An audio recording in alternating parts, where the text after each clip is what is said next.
And now we go to Synod Central. Joining me with an update on the first full week of the Synod on Synodality in Rome, I'm joined by the Papal Posse, editor-in-chief of thecatholicthing.org, Robert Royal, and canon, lawyer, and priest of the Archdiocese of New York, Father Gerald Murray. Thank you both for being here. You know, gents, you might call this our small group discussion. So I'm going to initiate. Earlier this week, participants in the Synod General Assembly gathered in Paul VI Hall to discuss Module B1. So exciting. Introduced by the Relator General, Cardinal Hollerich. The theme is a communion that radiates. How can we be more fully a sign and instrument of union with God and of the unity of all humanity? End quote. I didn't write that myself. That's a quote. 3 priority issues that they identify for this discussion. A synodal church are highlighted in this module. Communion, mission, participation. Father, your thoughts on these discussion points of the week, and what does that mean? What are they trying to achieve here? It's not very clear, Raymond. In fact, this is the most scripted synodal plan that I've seen of any of the synods, but it's largely about procedures and talking and listening, and some topics come up, but it's not quite clear how those are actually going to be implemented in the life of the church. So, this is something that is troubling because a synod is meant to give the participants the freedom to discuss what's on their mind, but they're being confined very clearly to this module plan. I don't think this is the way that mature people who have lots of experience should be guided in a discussion of this sort. Yeah, it is very scripted, Bob. What is your take, and what are you hearing in Rome from those you've been talking to this week? Well, I actually reread that module this morning, and I have to say I felt slightly drunk after I read it because I could make out all the words, and I went back and I kind of parsed out sentence after sentence. But it's just kind of a piling up of, I don't know, almost metaphysical ideas, one on top of another on top of another. And for a synod that is supposed to be concrete and that is not supposed to be engaged with abstractions, it's the most abstract document you could almost imagine. We just heard today from Sandro Magister, who's one of the great Italian Vaticanists here in Rome, that the way he put it in a recent article is that the synod is composed of people who are talking to themselves, and meanwhile 2/3 of young people in Italy say they no longer believe in God. And so, mission, participation, communion, these are all good ideas, but they seem to exist in a very ethereal realm that doesn't really touch ground anywhere. Yeah. Well, this is the problem. You have a synod that is supposedly a coming together of the entire church, and the communications and all questions within it are utterly incomprehensible to the general public and 99.9% of Catholics worldwide. I mean, I'd love to present this module to, in fact, this would be a fun street gag, to go up to people on the street as they come out of church and read them, these questions and get images of the looks on their faces. There were testimonies given at the synod this week. An interesting perspective came from Orthodox Metropolitan Job of Pisaida, and who represents the ecumenical patriarchate to the World Council of Churches. He had this to say about this synod and how it differs from the Eastern understanding of synodality, which has often been evoked. He said, quote, "A synod is a deliberative meeting of bishops, not a consultative clergy laity assembly. In light of this, we could say that the understanding of synodality in the Orthodox Church differs greatly from the definition of synodality given by your present assembly of the Synod of Bishops. Though in certain historical circumstances, the Orthodox Church has involved the clergy and laity in synodal decision-making." End quote. Father, your take on the Metropolitan's observations, is this Synod on Synodality a novelty compared to the way synods have been understood in the past, both in the Eastern and Western churches? No, absolutely, Raymond, and this is a crucial and central point. The Synod is a meeting of the hierarchs of the Church, and the hierarchs means the bishops. So it's the Pope and bishops gathered together One of the advances at Vatican II was to state that bishops are not simply responsible for their own diocese, that they have to have a common concern for the welfare and good of the whole church. And they do that under and with Peter, the successor of Peter, the Pope. So to have a meeting in which lay people and priests and deacons and religious are now on an equal footing with bishops, this completely changes the nature. In fact, it really is not a synod precisely as the Orthodox bishop was stating, a synod in the classical and really only sense that we know it. And what does that mean? It doesn't mean that lay people don't have good ideas, but they're not equal to bishops. So every synod in the past had experts and what are called auditors, people who would listen and contribute to the discussion. But now, you know, if the cardinal prefect of the Dicastery of Doctrine of the Faith, if his vote is equal to a college student, you know, from Philadelphia, in what sense is this an exercise of the hierarchy? It's not. Bob, has a completely new understanding of synod been created in order to arrive at a preordained conclusion? I mean, it seems all of these, the Instrumentum Laboris, the document that they're using to guide discussions, we'll talk in a minute about the outcome of this synod, everything is so orchestrated. Is that what we're really moving toward here, a preordained outcome? Well, I think, ironically, this synod is the least synodal of the synods that occurred before this, because as the Eastern Orthodox bishop rightly said, actually what we had after Paul VI started the Synod of Bishops after Vatican II, what we had, this gathering of bishops, was closer to the Eastern Orthodox idea than this expanded idea that I think we have to say is intended to kind of tilt the entire process in a more democratic direction. There isn't going to be a vote in quite the same way where you get majorities on this and that with everybody equal. But it's clear that this is in an effort at least to provide a sense that other people are having input. And it's hard for me not to believe that the surprises that are supposed to come out of this synod, as Cardinal Zen brilliantly said not long ago, that certain surprises we can already predict are going to happen, and I think he's absolutely right. Yeah, well, the way this thing has been constructed, I mean, it's a theatrical presentation of participation by the entire church with a preordained outcome. They're not even taking votes that are going to be released to us, you know, broken down by topic and knowing who voted for what, which tells you this it's not really a democratic process either, because it's not open enough to be that. So it pretends to be something it's not, and it is masquerading as a synod of bishops, which it demonstratively is not either. And I'd love someone to disprove that to me. In the Tuesday press briefing, an Italian reporter asked Cardinal Joseph Tobin of Newark about how the church treats LGBT Catholics and what, if anything, had emerged from discussions on that topic. Here's what Tobin had to say. I think the outreach that is a concern of my diocese, outreach to people who feel that they are not at home in the Catholic Church. You know,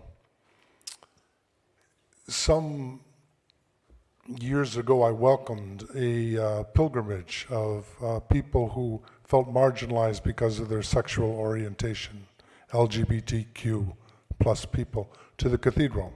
And so I think the real beauty of our Catholic Church is clear when the doors are open and welcoming. And it's my hope that this synod will help us do that in an even more significant way. Father, for a synod that is only about consultation and dialogue, does the Cardinal seem to be holding out a great hope here for an actual change in practice? Well, it seems to be the case, Raymond, because that topic is precisely in the working document, and it is known that a number of people, including Father James Martin, who were picked to be part of the synod, are supporters of a change in church teaching.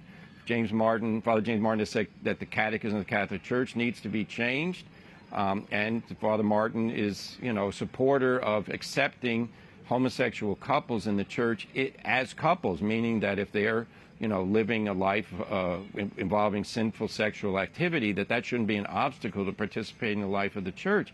What about people encouraged? What about people trying to live chastity?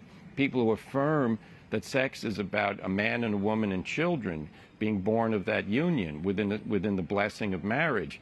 It's very troubling because basically the secular agenda is to say homosexuality is not a problem, the Catholic Church shouldn't treat it as a problem, and therefore they got to lighten up, change the teaching, call it what you want, but basically, we're not going to say anymore, avoid this serious sinful behavior that is involved in homosexual activity. That's wrong. It shouldn't happen. I hope that doesn't come out of this synod. Bob, your thoughts, and what of the continual use by church officials? They keep invoking the LGBT community, even when it's not, on an issue up for discussion. It seems to be almost a preoccupation. Well, look, we know that Cardinal Hollerich, who is the Relator General, sort of the reporter on the overall synod and one of the key directors of the overall synodal process, said earlier this year that the church's teaching about homosexuality is wrong. Modern science has given us a different understanding, et cetera, et cetera. At the same time, though, the Holy Father keeps talking about, well, you can't bless sin. And I hear from readers and people who actually watch this show that I'm misrepresenting, or we're misrepresenting what the Holy Father says, because he's talking about blessing persons and not blessing sin. Well, at the same time, we're talking about same-sex couples being blessed. So this is not simply encouraging somebody to lead a chaste life.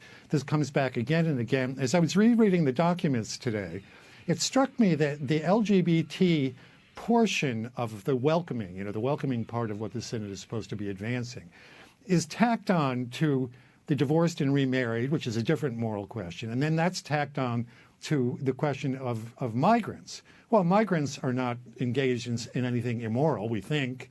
They're just seeking a better life, or they're seeking to move out of a dangerous situation.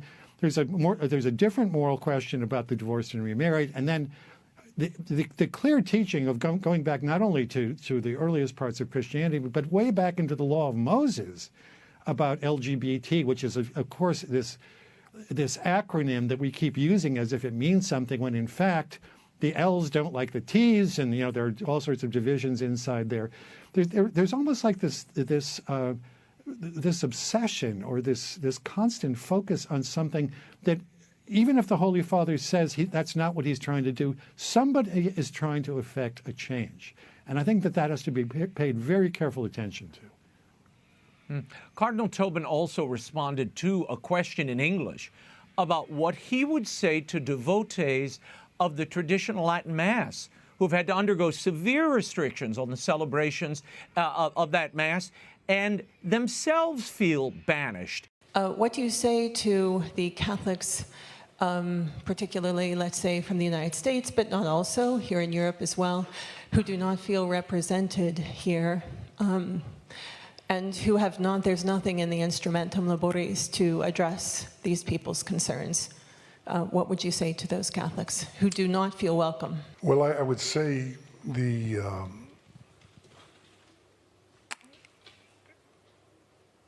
experience of feeling banished is something that is sadly part of the signs of the times, not simply for people who very much love the traditional Mass. People who love the traditional Mass, they're still under the conditions of the two motu proprios, as well as the decisions of the dicastery for divine worship, and there still is opportunities for it, but not perhaps what they've been accustomed to. So I know that it is not. It's caused a lot of grief among people who particularly identified with that Mass. But I don't think they've been banished from the Catholic Church. Father, your thoughts on Tobin's answer there, and this idea that Catholics being thrown out of their parishes or sent to the gym if they want to celebrate the old Mass, that somehow is a sign of the times. Well, number one, it's not banishment from the Catholic Church, it's banishment from parish churches. And that's what Traditionis Custodes said, and that's what's being enforced with some vigor in different places. Secondly, the issue here is banishing. Well, we're not being banished by this government. This isn't somebody coming in and saying you can't have your Latin Mass. This comes from the Pope and the Roman Curia. And the question that was asked by the reporter is very telling. Nowhere in the Instrumentum Laboris is any reference made to the alienation felt by Catholics who like the old Mass, who can't go to it anymore. The Cardinal says the opportunity is available. Well, it's not available the way it was before Traditionis Custodes. There are a lot of people, a lot of viewers, I'm sure, could tell you, they don't want to drive 2 hours to go to Mass. They would, had it in their neighborhood. Now they don't have it. So I think this is a very interesting area because Pope Francis, when he was in Portugal and back here in Rome the other day, he uses the word all. The Catholic Church is for everybody, for all, for all, for all. Well, the people who go to the Latin Mass feel like they've been told all except for you. That needs to be remedied. And this isn't just a concession to some people's nostalgia. This is a justice question. Why in the world would you tell people you can't have Mass in your parish, go to the church hall or the gymnasium? This makes no sense.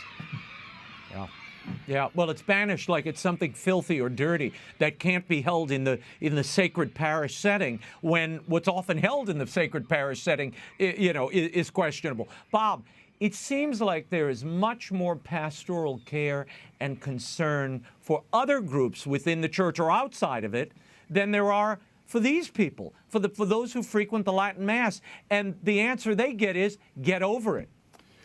Yeah, I think that Cardinal Tobin's clear uncomfortableness about answering that question tells us a great deal about what's actually going on in the church, because he didn't have a ready answer for that, because there is no ready answer for it.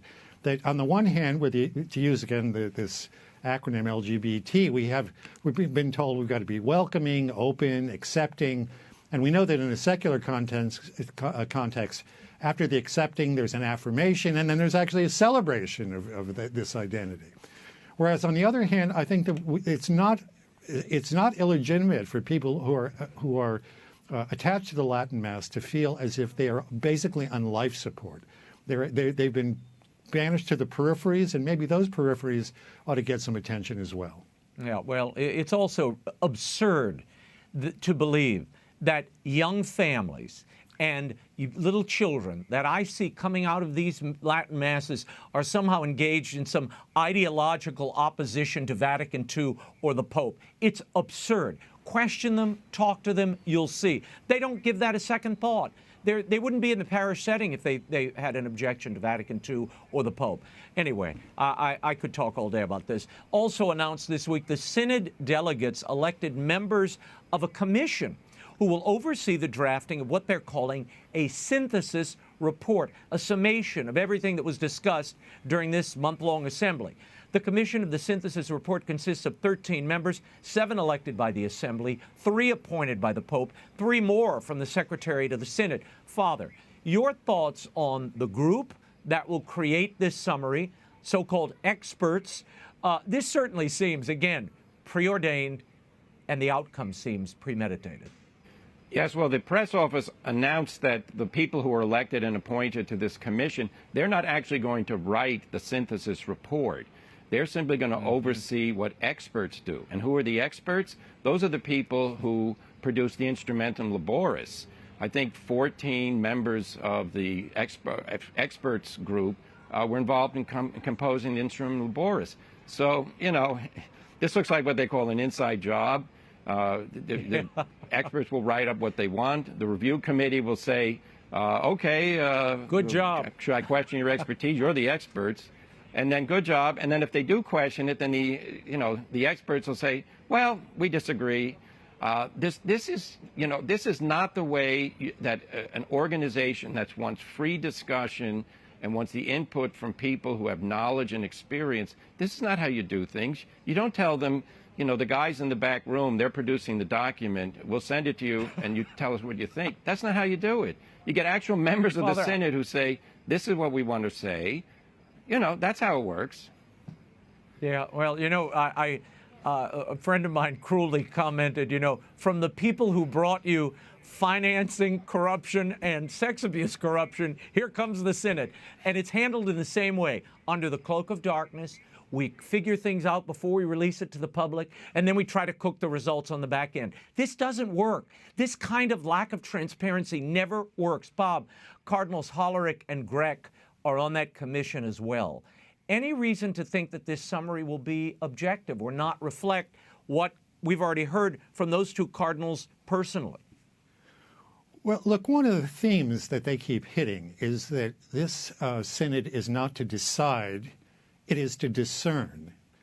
Now, it seems to me to discern is to also decide about certain things, but, we can get into the philosophical discussion about that. One of the things that I'm worried about is, of course, we can kind of predict what some of the themes are that are going to be emphasized, but they're going to be voting or at least approving at the end, the body of participants, what was said, not what was decided, because they're not supposed to not be deciding. And what I want to know is this, is what they're going to report in this summary document going to be every group, for example, every group spoke about LGBT. Well, that's fine, but what did they say about LGBT? Was it 80%, this is a road we can't go down? Is it 80% who said we must go down this road? Is it 80% who said we ought to accept people? Is it 80% who say, well, of course, we accept homosexual persons, but not homosexuality? I mean, all those specifics about what the report is going to be about, I think, have been, by the structuring of the Synod in general and by the claims that are being made about what the document ought to actually say, are going to be taken off the table. So it leaves itself open to enormous manipulation and leading to predictable outcomes. Jens, as you recall, last week there was a bit of controversy over Cardinal Gerhard Mueller, who is a synodal father, and his decision to appear on this program. Rome correspondent for the Tablet asked Vatican spokesman Paolo Ruffini if His Eminence would be punished for granting the interview. Christopher Lamb, in a tweet, wrote this: in response to my question about whether Cardinal Mueller's decision to give an interview to EWTN about the Synod affects the rules of confidentiality, Paolo Ruffini says it was up to each Synod member to exercise their own discernment. Father, it's most interesting to me that this was what Lamb and others decided to take from an hour-long program that delved into various issues surrounding this synod. Rather than engaging anything that Cardinals Burke or Mueller or you and Bob said during that hour, they decided to try to get Cardinal Mueller thrown out of the synod for daring to speak out of turn. Yeah, well, I mean, it's interesting. He cites no break of confidentiality, anything that Mueller said. And if I recall that interview very well, the Cardinal didn't reveal anything that he shouldn't have. And by the way, why is it that suddenly punishment is introduced into the topic, into the discussion? I thought this was about the work of the Spirit. How do we know that Cardinal Mueller didn't feel that he had to come and, tell us, which I'm glad he did, that from his perspective, as he said, well, his table was going pretty well. He was happy with the nature of the discussion. No, this is what happens when you have a controlled situation. You don't want anybody stepping out of line. My dad used to have a funny line. He would say, when we want your opinion, we'll give it to you. And I'm feeling that that's going to be the theme here, where the Synod is going to basically say, if you don't like what you're hearing, don't worry, because everybody agrees with it. And then the people who don't agree, well, they're under confidentiality. No, I think there's going to be, at some point, there's got to be a breakdown where people say, look, let people talk. The Holy Spirit inspires lots of people. It shouldn't be the idea that the writing committee's the only expression of the wisdom from on high. Yeah, Bob, perhaps the theme of the second synodal gathering next year could be selective listening, because they're really good at that. I guess the cardinal sin that His Eminence committed was talking to us at all. And again, the problem seems to be anyone who dares to question or reiterate church teaching in relation to this synod is somehow considered a public enemy in need of censure, silencing, or firing. Bob. Yeah, I mean, not entirely, because although in one way the news about the Synod is there's no news, and some sources very close to the Holy Father have commented on how impressed they are that most of the participants are not speaking to the press. And then at the same time, they start talking about what some of the participants have actually told them, because they're more the more favored voices inside the room. Look, I thought that Cardinal Mueller made a very interesting remark the other day, that he said that a bishop, everybody's talking about listening. Of course, you ought to be listening, but a bishop should always be speaking too, because he should be speaking about the gospel and about all the truths of the faith that come to us. Yeah, and that's really all both of the cardinals said on the show last week. They were just reiterating church teaching, which I thought was kind of the job description, but maybe I misread that. Gentlemen, before we run out of time, the prefect of the Vatican's Economic Secretariat warns this week the Holy See is running an annual budget deficit of 40 to 50 million euros per year. He also warned that cost-cutting measures alone won't balance the budget, indicating that they would have to close 42 of the 53 entities of the Roman Curia to bring the budget in line. Donations are way down, inflation is way up, and the Vatican will need to find new revenue streams. Bob, given the Vatican's credibility issues in the wake of the sex abuse scandals, and given that faithful Catholics are contributing less, how can they keep operating at this deficit? And might shuttering a few curial offices be a good idea? Well, yeah, I wouldn't close off that possibility. They might want to take a hard look at that to begin with. You know, the old joke about how many people work in the Vatican, about half of them. That's been said by more than one pope. I really want to see more.